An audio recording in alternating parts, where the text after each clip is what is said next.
بسم الله الرحمن الرحيم. وعن ابن عباس رضي الله تعالى عنهما قال قال رسول الله صلى الله عليه وسلم الفجر فجران. بابو په بیان د اوقاتو د لمانځه کې پنځل منځونه دي دغه لپاره اوقات ذکر شول، اول او دغه اخر. بعض لګ تشریحات شته دي چې هغه به ان شاء الله په دې راتلونکو احادیثو کې ذکر شي. لکه په نننی حدیث کې تشریح د چا د صبح صادق ده. مخکې موږ دا خبره ذکر کړله چې سحر وخت په څه باندې داخليږي، په صبح صادق سره. لیکن په دې کې لک تشریح د غدا د چې صبح صادق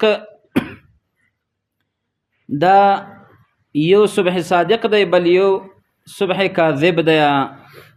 نو دلته باغه نبی علیه الصلاۃ والسلام ذکر کړي. رسول الله فرمایي چې الفجر فجران، فجر یعنی سحر د دوا سحر دی، یا فجر دو فجران دی. فجر یحرم الطعام، یو هغه سحر دی یحرم الطعام چې حراموي خوراک لره. یحرم الطعام حراموي خوراک لره. څه مطلب شو؟ یعنی که څوک روزه نیسي نو په هغې باندې خوراک کول څه شوله؟ حرام شول. وتحل فيه الصلاة، او په هغې کې جائز کېږي، حلالېږي په هغې کې الصلاة لمونځ. نو دا څه شول؟ دا صبح صادق شو. وفجر تحرم فيه الصلاة، بل هغه فجر دی تحرم چې حرامېږي فيه په هغې کې الصلاة لمونځ. د لمانځه نه مراد د سحر لمونځ دی، یعنی ای صلاة الصبح، لمونځ د سحر په هغې کې څه دی؟ حرام دی، یعنی جائز نه دی چې هلته وکړی شي. ويحل فيه الطعام، او حلالېږي په هغې کې الطعام خوراک. یعنی که څوک روزه نیسي نو د هغې دپاره خوراک کول دا جائز دي. وللحاکم من حدیث جابر نحوه وزاد في الذي يحرم الطعام انه يذهب مستطيلا في الافق. هغه چې حراموي خوراک لره هغې ته موږ څه وایو؟ صبح صادق وایو. هغه صبح صادق دی یا هغه فجر دی چې د هغې رڼا مستطیله فی الافق، په اطرافو یا په کنارو د اسمان کې خورېږي. وفي الاخر په بل کې راځي انه كذنب سرحان، وی دا په شانته دی لکۍ د چا دی؟ لکۍ د لیوه دی. ته فهمیدې؟ توفیق نه فهمیدې؟ دومه گرگ ای طرف می آیا، از مشرق به طرف مغرب می آیا. ایرا فجر کاذب میگه. چی میگه؟ فجر کاذب. او یو فجر صادق دی. فجر صادق دی ته ویلی شي چې د هغې رڼا د اسمان په کنارو کې دی خواته ځي. لکه موږ او تاسو چې اوس ناست یو، تاسو خو شا هغه ته ده، مشرق ته ده، او زما شا مغرب ته ده. نو د مشرق نه چې لمر راخیږي نو په دغه مشرق په طرف کې رڼا راپورته شي، دغسې شمال او جنوب ته داسې خوره شي.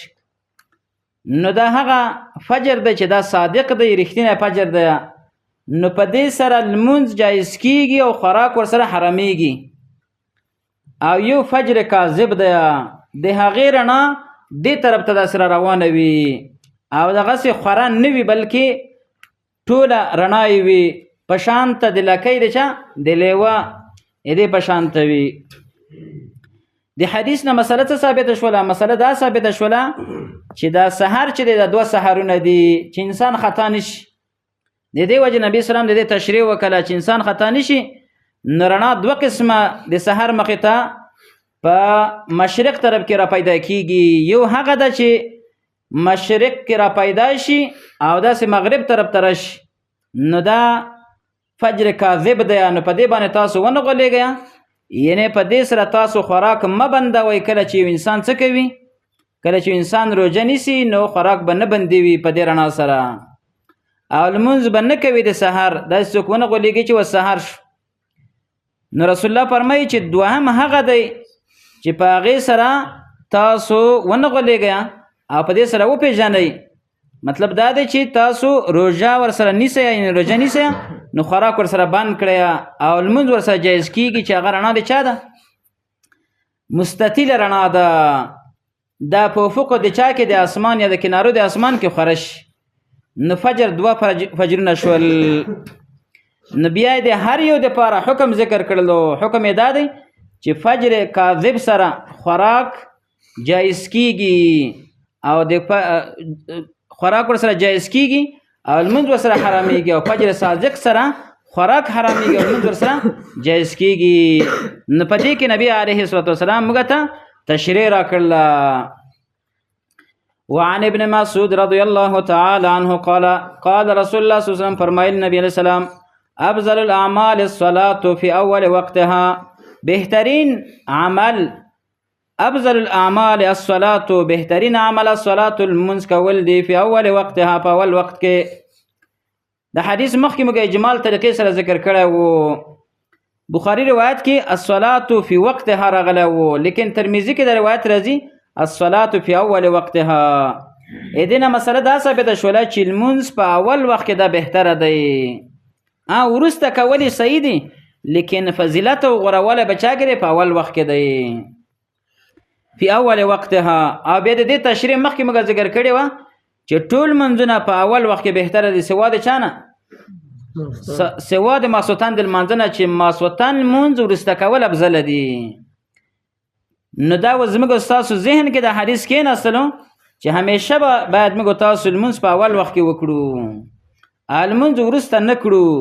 بعضې اوقات داسې دي چې د هغې لمونځ وروسته کول ګناه نه ده، لیکن بعضې داسې لمونځونه چې د هغې وروسته کول ګناه ده، لکه مثلا د مازدیګر لمونځ چې وروسته د کلو ګناهګارېږي سړی نو په اول وخت کې به کوي. دا حدیث ځان سره په ذهن کې یاد لرئ چې الصلاة فی اول وقتها، لمونځ په اول وخت کې دا بهتره ده. بل حدیث راوړي وعن ابن عمر رضی الله تعالی عنهما ان رسول الله صلی الله علیه وسلم قال فرمایي لا صلاة بعد الفجر الا سجدتين، نشته د لمونځ وروسته د سحر نه فجر نه، یعنی فجر نه مراد څه ده؟ فجر صادق ده یا صبح صادق ده. د صبح صادق نه وروسته لمونځ نشته الا سجدتين، سوا د 2 سجدو نه. سجدتين مراد 2 رکعاته دي. او بل روایت کې راځي لا صلاة بعد طلوع الفجر، نشته د لمونځ، لا صلاة نشته د لمونځ بعد طلوع الفجر وروسته د راختلو د سحر نه الا رکعتي الفجر، سوا د چا نه؟ سوا د 2 رکعتونو د چا نه؟ د سحر نه. ګوره یو کې طلوع الفجر راغی، بلکې لا صلاة بعد الفجر، دواړه یو معنا ده. لیکن دلته مسله دا ده چې د سحر د صبح صادق نه وروسته لمونځ کېدلی شي که نه شي کېدلی. دا مسله یاد لرئ. هغه دا ده چې یو خو د سحر سنت دی، دا خو به کېږي، او نور نوافل کېدلی شي که نه شي کېدلی؟ نو نور نوافل په دې وخت کې نه شي کېدلی. دا یو قول د علماو دی، لکه مخکې من ته اشاره کړې وه. او دوم قول د علماو دا دی چې نور کېدلی شي. لا صلاة بعد طلوع الفجر، خو د حدیث نه داسې معلومیږي بعد طلوع الفجر راغلی ده چې څنګه صبح صادق شي نو بیا نور نوافل نه کېږي سوا د چا نه؟ سحر د سنتونه. بیا دلته بله مسله هغه دا ده چې صلات سببي دا کېدلی شي. مثلا یو سړی مانځه ته راغی سهار کې او وخت شته د جمع ته، نو 2 رکعته سړی تحیت المسجد کولی شي، دې ته سببي ویلی شي، نو دا به کولی شي.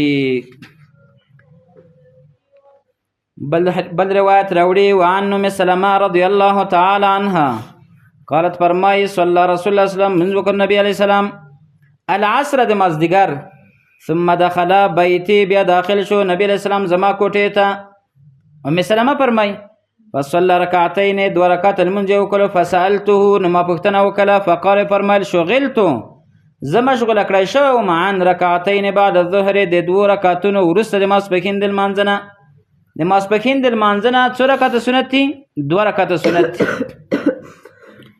د هغې نه زه مشغوله کړی شوم د چا سره په مجلس باندې وم نو فصلیتهما نو هغه ما اوس وکړل الان اوس فصلیتو مون مې وکړه هما دغه 2 رکعتونه لره الان اوس یا ادا مې کړل اوس فقلت ما ورته ویل ام سلمہ فرمایي افنقضیهما آیا موږ قضایي راوړو د دې دواړو اذا فاتتا کله چې دا 2 رکعته زموږ نه قضا شي نو موږ قضایي راوړو قال نبی صلی الله علیه وسلم فرمایل لا نه تاسو قضایي مه راوړئ د دې حدیث مطلب دا نه دی چې د سنتو قضایي نشته ده د دې حدیث مطلب دا دی چې په دغه وخت کې قضایي راوړل تاسو لپاره نه دي یعنی د مازدیګر د لمانځه نه پس دلته یوه مسله واورئ مخکې حدیث تیر شوی دی چې د مازدیګر د لمانځه نه پس څه نشته لمونځ نشته دی نوافل به سړی نه کوي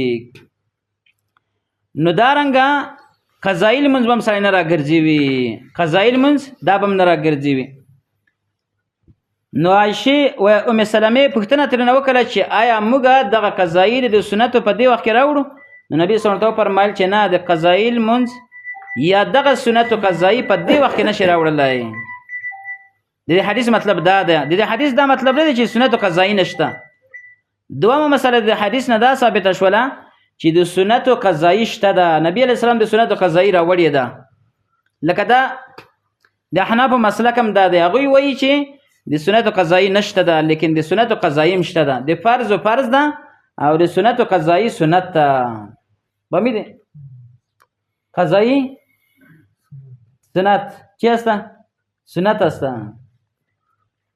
او قضایي د فرضو دا فرض ده د احنافو علماو قول چې دا ضعیف ده صحیح قول په دې کې دا دی چې د سنتو قضایي هم شته ده اوله دلته ماته چا خبره وکړله پوښتنه وکړه ویزه عملیات شومه 3 شپې زه د هغه په حالت کې هم د نشې په حالت کې هم لمنځونه ځینې پاتې شوي دي نو دا لمنځونه څنګه راوړم دغه جواب مې ورکړ سنت څنګه کومه نو ما د سنتو قضایي هم راوړلی شي د سنتو قضایي به هم راوړې سره د فرضو نه نو د سنتو قضایي سنت ته او د فرضو قضایي دا فرض ده د دې حدیث نه ثابته شوله چې نبي علیه السلام د سنتو قضایي راوړې ده خو دا خصوصیت د نبی علیه السلام و چې د مازدیګر د لمانځه نه پاس یې الله ورته دا جایز کړی ده چې هغه یې راوړلی شي موږ تاسو یې نشي راوړلی قضایي بیا نو دا مسله ثابته شوله او نور دغسې روایتونه دي انشاءالله باب الاذان ته ورسېدلو باب الاذان والاقامه